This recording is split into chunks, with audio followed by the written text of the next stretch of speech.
Following your dreams is a lonely, solitary, scary, dangerous pursuit. You can't wait for somebody to think you can do it. Most of the time you meet people who have a lot of money, they are driven by very materialistic gains. And so everything else in their lives are suffering almost. Even a good thing is a bad thing if it comes at the wrong. To begin to understand that something is missing out of our lives is based on what we are exposed to. I've often wondered how people could be in bad situations and be comfortable. But then I realized if you never saw a good one, then the bad situation doesn't let you know that something's missing out of your life. Some of you in this room, if you ain't careful, it won't happen to you until you're 62. You gotta understand, your genetic information, your disposition, your direction, your drive, it all comes from your dream. From your personal dream. And if you're doing what somebody else wants you to do, you'll never be successful. So when you leave this place, I need you to wake up every single day and I need you to dream. Why? Because you went K through 12 and you never took a class on you. You went K through 12 and you never took a class about who you are and what makes you uniquely different, what makes you you. Here's the key. Whatever you feed is going to grow. You may not like what they're feeding you. You're a nice person, but if you continue to hang around them, before long, you'll be gossiping, you'll be critical, you'll be disrespectful. Why? Because you kept feeding the wrong things. What I'd like for you to do right now, I want you to think about your dream, because I'm in a room full of dreamers. Think about your dream right now. I want you to think about it and envision it. I do not believe that any of us have dreams that were not given to us. Here's the thing that happens with opportunity seekers versus business builders or entrepreneurs. Opportunity seekers look at somebody else and say, how can I have that? Business builders or entrepreneurs look at what is inside me that will help me create whatever I want to create. Every day we live, every day we wake up and we rise to go do our things that we love to do, they living through us. So whatever you do for the rest of your life, make sure you wake up with a purpose and understand that every day that you do something phenomenal, that person, that loved one that you lost, they're doing it with you. They live through you. Being prepared for the next thing is so wildly critical. I think life in general is rise and fall. Everything is rise and fall. Success is not you saying how much money you have in the bank account. It's about who you are and how you show up in the world and how you show up for yourself. Forget about everybody else. How do you show up for yourself? You have allowed your circumstances to control your dreams to the point that you stop dreaming for fear of disappointment. But get your dream out the closet and brush it off.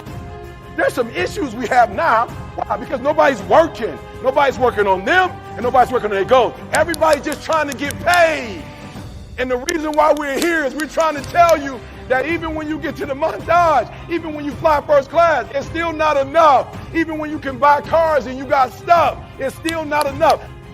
If you're always feeding negative thoughts, thinking I'll never get well, I'll never meet the right person, you're feeding doubt, feeding mediocrity, feeding fear, feeding the regret, feeding the blame. If you feed guilt, it's going to get bigger. If you feed fear, it's going to become larger. What if you spent that same energy feeding your hopes, feeding your dreams? Quit feeding the negative and start feeding your faith. I don't know what that dream is that you have. I don't care how far-fetched it might appear to be. I don't care how disappointing it might have been as you've been working toward that dream.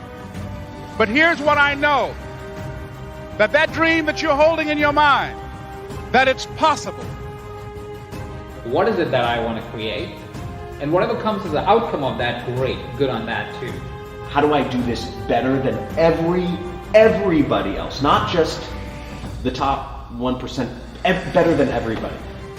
A dream is not going to come easy, and this generation believes that they don't have to prove themselves. They believe just because I got a camera, I deserve $500, $600. You got to show me your body of work. And that's going to take hard work and dedication. It's going to be nights when you want to give up. It's going to be nights when you ain't even got a meal. You're eating ramen noodles every single night. But you got to really zoom in on your dream. You know what I mean? And you got to become addicted to it. Taking responsibility, accepting responsibility is not an admission of guilt. You're not admitting that you're at fault. Taking responsibility is a recognition of the power that you seize when you stop blaming people. Taking responsibility is taking your power back. See, the Most High give every single one of us this dynamic gift, this gift that's so amazing. I mean, this gift that the whole world wants to buy, but he makes us work for them. He makes us grind. He makes us feel the pain of the process. You give life to what you're saying. If you continue to say it, eventually that can become a reality. Whether you realize it or not, you are prophesying your future. This is what I believe, and I'm willing to die for it. Period. It's that simple. So from there, you do what you need to do. We make this situation more complex.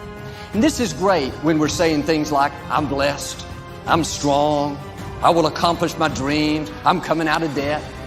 That's not just being positive, you are prophesying victory, prophesying success, prophesying new levels. Your life will move in the direction of your words. The separation of talent and skill is one of the greatest misunderstood concepts for people who are trying to excel, who have dreams, that want to do things. Talent you have naturally. Skill is only developed by hours and hours and hours of beating on your craft. One thing is your dream, it never leaves you. It burns on the inside. It's a passion that's with you. I think one thing that kind of throws people off, many times your dream may be familiar to you. You know, it may be something natural to you, but you know, our culture, a lot of times human nature is I want to do what they're doing because it seems more exciting. But I think you have to stay in your sweet spot. Say, God, these are the gifts and the talents you've given me, and be patient. See, sometimes we can't say, I can do that. But what we can say, that it's possible that I can have my dream as we run toward it, as we work on it day in and day out. And guess what happens when you don't want certain things? You don't do anything. So I want you to dream, because people who don't dream live miserable lives. They live average lives. People who don't dream, they don't take risk. Somebody said it's hard. Yeah, that's the fun of it. Why not empty the tank every single day you get out of bed? Why not take a chance? Why not struggle for a little while so you can shine forever? That's what it's about. And a lot of people lose out on that opportunity of shining because, you know, you dip and dab. You know, God, when he gives you a gift, he don't want you to play with it. That's the fun. The fun of it is taking risks. The fun is doing stuff I couldn't do 10 years ago, 5 years ago. The fun is seeing other young people say they're going to be the best motivational speaker in the world. The fun is like, let's go, come get it. And your faith got to be big. You know, a lot of us got halfway faith. Me, I always had that whole way faith. I don't care when I ain't have $1 in my pocket. When I walked in the room full of millionaires, actors, celebrities, they look at me. You hear what I'm saying? That's the aura that God gave me. And that's why I tell these young kings, work for your purpose and not the money, because I'm telling you, your purpose will make you shine even brighter than a man that got $1 million in his bank account. He said, but imagine, if you will, being on your deathbed and standing around your bed, the ghosts of the dreams, the ideas, the abilities, the gifts given to you by life, but you, for whatever reason, you never pursued those dreams. You never used those gifts. You never used those talents and those abilities. You never wrote that book. We never heard from your leadership. And there they are, standing around your bed, looking at you with large, angry eyes, saying, we came to you, and only you could have given us life, and now we must die with you forever. I realized that you have to be willing to sleep outside of that office for your opportunity. You must be willing to go down to the shelter and eat those canned goods for your opportunity. You must be willing to almost die for your dream. And you must realize that you cannot buy this. No one can give you this. You must earn this. You got to be willing to risk everything to become that seed of what you believe is in there. You got to be fearless. You got to be relentless. Most of the people that you talk to try and bring them into the business, these are not risk takers. Most people have done all that they're ever going to do. They raise a family, they earn a living, and then they die. But people who are running toward their dreams, life has a special kind of meaning. I'm telling you right now, if you are going to birth your dream, your calling, your passion, and the second half of your life, you can't draw back when life gets tough. You've got to stand up to it and push. If you want it to happen, you're going to have to do what I do, and that's get up at 3 o'clock in the morning. If you want it to happen, that means you're going to have to get home at 2:15 and get your butt up at 5 so you can get to Detroit by 6. Right? So if the world is attacking you and the world wants to fight you and the world's trying to hold you down, so you're going to kick yourself in the balls? Everybody will not celebrate you. When you have a dream, you're going to have some detractors. People will get jealous, try to make you look bad, try to talk you out of it. Say things like, you really think you can get that promotion? You don't have the experience, the talent. I don't think so. Try to be thankful for these times and these opportunities. To try to be thankful for your pain. You really think you're still going to get married? You've tried 3 times, hadn't happened yet. You're getting kind of old. Let that go in one ear and out the other. People don't determine your destiny. God does. You know, I've never seen myself as particularly talented. Where I excel is I'm willing to die in the process of acquiring skill. I don't need you to get so consumed with the money. I don't need you to get so consumed with college. I don't need you to get so consumed with the stuff. My children, the most important thing is that they be encouraged to fully and thoroughly be themselves. The first thing we did was we dreamed, we wrote the dream down, we slept the dream, we ate the dream, we rehearsed the dream, we looked at the dream, we talked about the dream, we slept with the dream, we woke up to the dream, we wore the dream, and now boom, it's our reality. It's easy to get discouraged. And if we're not careful, we'll just end up settling for mediocrity. But we have to understand, God never aborts a dream. Let me tell you something. If you're the person out there trying to buy your way to the top, I want to let you know something, King and Queen. You can't buy a legacy. This you must earn. What does a full, rich life means to you? What is it that you could love doing 7 days a week that'll bring a smile to your face? Here's how I deal with fear. Fear is a figment of our imagination, right? Fear is created because of expectations, right? And I learned this process early on, is that every time I would get scared, I would usually be scared because I have some future I have imagined. There is something in the future that I think will happen because I will do this right now. You get in life what you are, not what you want. And see, the good news is that we can always become more by working to develop ourselves. So the first process of making this your decade, you've got to begin to take a look at your life and look at where are you right now?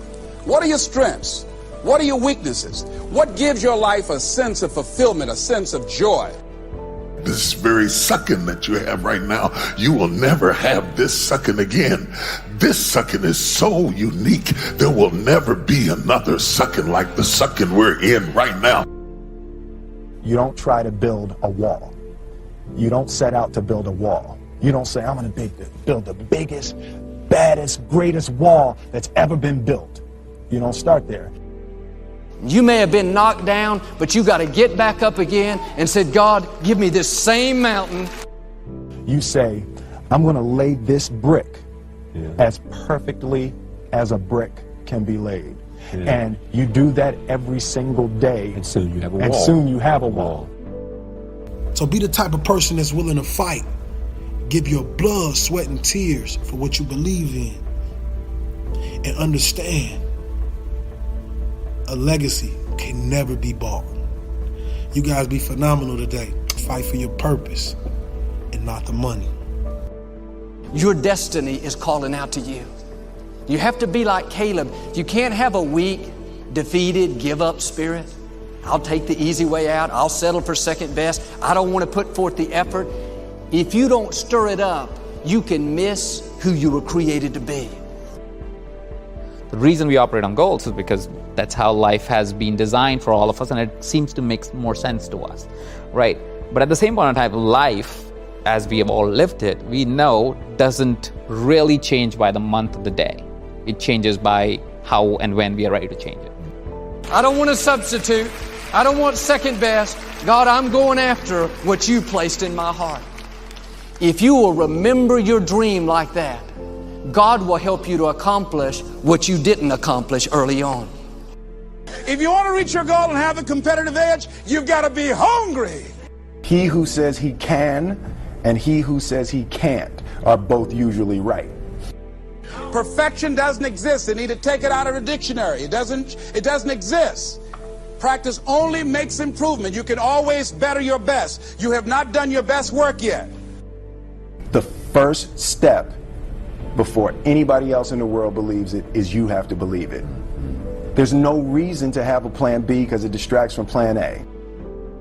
Because see, when you know within yourself things are going to work out for you, when you know within yourself that some way, somehow, you're going to make it, and these are just some of the hoops you've got to flip through. You have to believe that something different can happen. You must be positive. See, a lot of people, when things don't happen when they want it to happen, they become negative, and they turn out and start projecting a lot of negative energy. No, you've got to make a conscious, deliberate, determined effort to be positive. We all have dreams and desires, things that we're believing to come to pass. And these promises are like seeds planted in the soil of our hearts. And most of the time, they don't happen overnight. There's a period of waiting involved. And this is when it's so easy to give up. When people disappoint you, and that's going to happen. When they betray you, and that's going to happen. When they lie to you, and that's going to happen. When they say, oh, you can count on me, and they won't show up. 99% of people that say stuff like that are not willing to do what it takes to make their dreams come true. The Marines have a saying, everybody wants to go to heaven, but nobody wants to die. Once the seed is planted, once the dream, the desire, the promise takes root, we may give up, but the fact is the seed is still in us. You've lost again and again and again. The lights are cut off, but you're still looking at your dream, reviewing it every day, and say to yourself, it's not over until I win. And some of you today, because of the time that's passed or because of disappointments along the way, you've allowed that seed to just lie dormant. You've lost your fire, lost your enthusiasm. The center of bringing any dream into fruition is self-discipline. We did not come this far to only come this far. We came this far to be kings and queens. We are royal, and we have so much greatness in us. You've got to have some reasons that when life knocks you down, and it's going to, it's going to knock you down. If we have listened well to these little voices, we can survive the jungle, and the lion will not destroy us, nor will the elephant trample us. The leopard will not catch us. The buffalo will not stumble us. The people that are running after their dream know they're going to have hard times. They keep on running because they're saying within themselves, I'm the one, no matter how bad it is or how bad it gets, I'm going to make it. The people that are running after their dreams are the people that are hungry. So let's say something bad is happening right now in your life and it seems like it is out of control. Well, you have the choice of saying, do I choose right now to shift my perspective and use this as a learning opportunity, or do I shift my perspective or keep my perspective of saying this is hard? Self-discipline is the center of all material success. You cannot win the war against the world if you can't win the war against your own mind. It was my dream It was my goal. I don't expect you to believe in my dream like I believe in my dream. And the problem with some of y'all is you want somebody else to support your dream. It's yours. It's your dream. If you want it to happen, get your butt up and make it happen. If you want it to happen, rise and grind.